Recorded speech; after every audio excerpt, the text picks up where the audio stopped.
നമസ്കാരം, എല്ലാവർക്കും way to P S C YouTube ചാനലിലേക്ക് സ്വാഗതം. നമ്മൾ ഇന്നത്തെ ക്ലാസ്സിൽ പറയുന്നത് ഇന്ത്യയിലെ ധാതുക്കളെക്കുറിച്ചും ഇന്ത്യയിലെ ഇരുമ്പുരുക്ക് ശാലകളെക്കുറിച്ചുമാണ്. ഇത് രണ്ടും വളരെ ഇമ്പോർട്ടൻ്റ് ആയ ടോപ്പിക്കാണ്. അപ്പോൾ നമ്മൾ ഇമ്പോർട്ടൻ്റ് ആയ ഭാഗങ്ങൾ മാത്രമാണ് ഇന്നത്തെ ക്ലാസ്സിലൂടെ പറയുന്നത്. അപ്പോൾ നമുക്ക് ക്ലാസ്സിലേക്ക് കടക്കാം. ഇന്ത്യയിലെ ധാതുക്കൾ. ലോകത്തിൽ ആദ്യമായി കൽക്കരി ഉപയോഗിച്ച രാജ്യം ഏതാണ്? അത് ചൈനയാണ്. ലോകത്തിൽ ആദ്യമായി കൽക്കരി ഉപയോഗിച്ചത് ചൈനയാണ്. ഇനി ലോകത്തിലെ ഏറ്റവും കൂടുതൽ കൽക്കരി ഉൽപ്പാദിപ്പിക്കപ്പെടുന്ന രാജ്യങ്ങൾ ഏതൊക്കെയാണ്? ആദ്യം ചൈന, രണ്ടാമത് അമേരിക്ക, മൂന്നാമത് ഇന്ത്യ. അപ്പോൾ കൽക്കരി ഉൽപ്പാദനത്തിൽ ലോകത്തിൽ ഇന്ത്യക്ക് 3-ാം സ്ഥാനമാണുള്ളത്. ഇന്ത്യയിൽ ഏറ്റവും കൂടുതൽ കൽക്കരി ഉള്ളത് എവിടെയൊക്കെയാണ്? ഏറ്റവും കൂടുതലുള്ളത് ജാർഖണ്ഡിലാണ്, രണ്ടാമത് ഒഡീഷയിൽ, മൂന്നാമത് ഛത്തീസ്ഗഡിൽ. ധാതുക്കളുടെ കലവറ എന്നറിയപ്പെടുന്ന സംസ്ഥാനം ഏതാണ്? അത് ജാർഖണ്ഡാണ്. ഇന്ത്യയിലെ ഏറ്റവും കൂടുതൽ ഖനികളുള്ള സംസ്ഥാനം ഏതാണ്? അത് തമിഴ്നാട്. തമിഴ്നാട്ടിൽ 200-ലധികം ഖനികളുണ്ട്. എന്നാൽ ധാതുക്കളുടെ കലവറ എന്നറിയപ്പെടുന്നത് ജാർഖണ്ഡാണ്.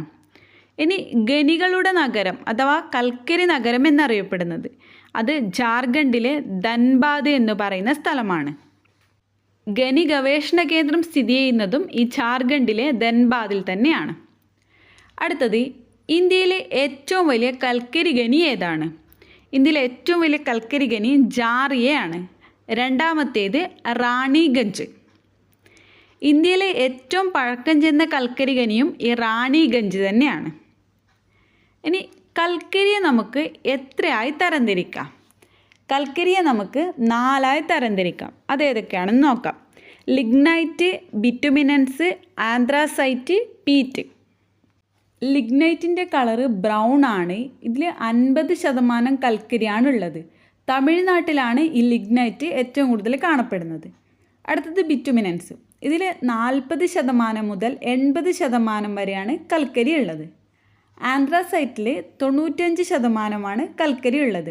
ഇത് ജമ്മു ആൻഡ് കാശ്മീരിലാണ് കാണപ്പെടുന്നത്. ഹാർഡ് കോൾ എന്നാണ് ഇതിനെ അറിയപ്പെടുന്നത്. ഇനി അടുത്ത പീറ്റ്. പീറ്റ് എന്ന് പറയുന്നത് ഈ വിറക് കത്തിക്കുമ്പോൾ ലാസ്റ്റ് വരുന്നില്ലേ, അതിനെയാണ് ഈ പീറ്റ് എന്ന് പറയുന്നത്. ഇങ്ങനെയാണ് കൽക്കരിയെ 4ആയി തരംതിരിക്കുന്നത്. ഇന്ത്യയിൽ ആവശ്യമായ ഊർജത്തിൻ്റെ എത്ര ശതമാനമാണ് കൽക്കരിയിൽ നിന്ന് ലഭിക്കുന്നത്? 65% കൽക്കരിയിൽ നിന്ന് ലഭിക്കുന്നുണ്ട്. ഇത്രയാണ് നമുക്ക് ഇന്ത്യയിലെ ധാതുക്കൾ എന്ന ഭാഗത്തിൽ പറയാനുള്ളത്. ഇനി അടുത്തത് ഇന്ത്യയിലെ ഇരുമ്പുരുക്ക് നിർമ്മാണശാലകൾ. ഇന്ത്യയിലെ ആദ്യ ചെറുകിട ഇരുമ്പുരുക്ക് നിർമ്മാണശാലയാണ് പോർട്ട് നോവോ. ഇത് 1830-ലാണ് സ്ഥാപിച്ചത്. ജോഷ മാർഷ ഹീത്ത് എന്ന് പറയുന്ന ബ്രിട്ടീഷുകാരനാണ് ഈ പോർട്ട് നോവോ എന്ന ഇരുമ്പുരുക്ക് ശാല നിർമ്മിച്ചത്. ഇന്ത്യയിലെ ആദ്യത്തെ ചെറുകിട ഇരുമ്പുരുക്ക് ശാലയാണ് ഈ പോർട്ട് നോവോ. ഇനി ഇന്ത്യയിലെ ആദ്യത്തെ വൻകിട പൊതുമേഖലാ ഇരുമ്പുരുക്ക് ശാല കുൾട്ടിയാണ്. ഇത് വെസ്റ്റ് ബംഗാളിലാണ് സ്ഥിതി ചെയ്യുന്നത്. 1870-ലാണ് ഈ കുൾട്ടി ഇരുമ്പുരുക്ക് ശാല നിർമ്മിച്ചത്.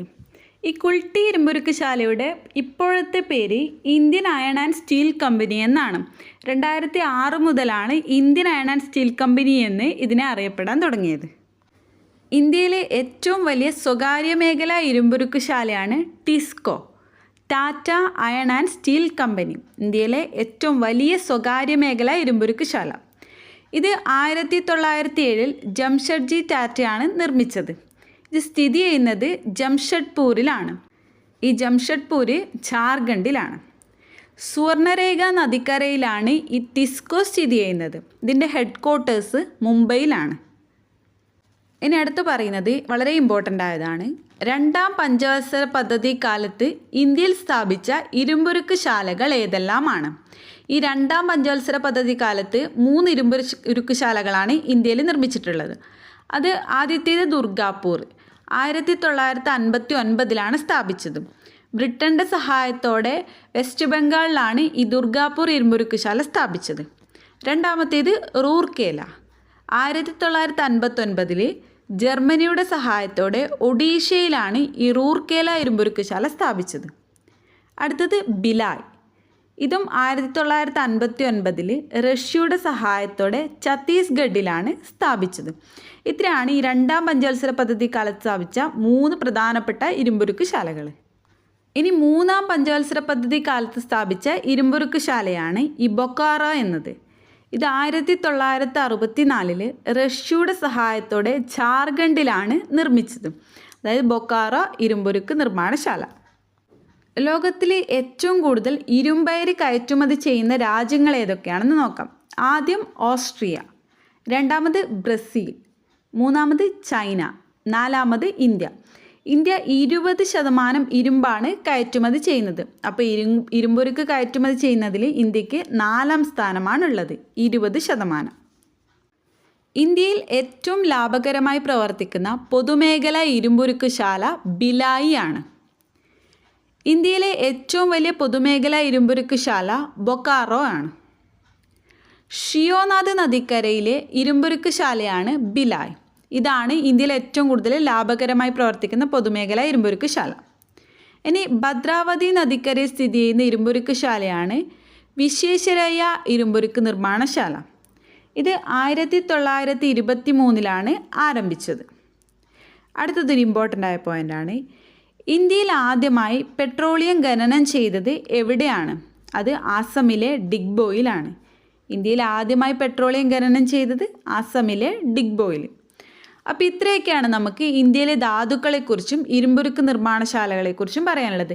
ഞാനിപ്പോൾ ഇമ്പോർട്ടൻ്റ് ആയ കാര്യങ്ങൾ മാത്രമേ പറഞ്ഞിട്ടുള്ളൂ. നമ്മൾ LDC സ്പെഷ്യൽ ക്ലാസ്സസിൽ പറയുന്നതാണ്. അപ്പോൾ ഇതിൻ്റെ നോട്ട്സ് ഞാൻ നമ്മളെ ടെലിഗ്രാം ചാനലിൽ അപ്ലോഡ് ചെയ്യാം. നമ്മുടെ വീഡിയോസിൽ ഇഷ്ടപ്പെട്ടാൽ എല്ലാവരും ലൈക്ക് ചെയ്യുക, ഷെയർ ചെയ്യുക, സബ്സ്ക്രൈബ് ചെയ്യുക.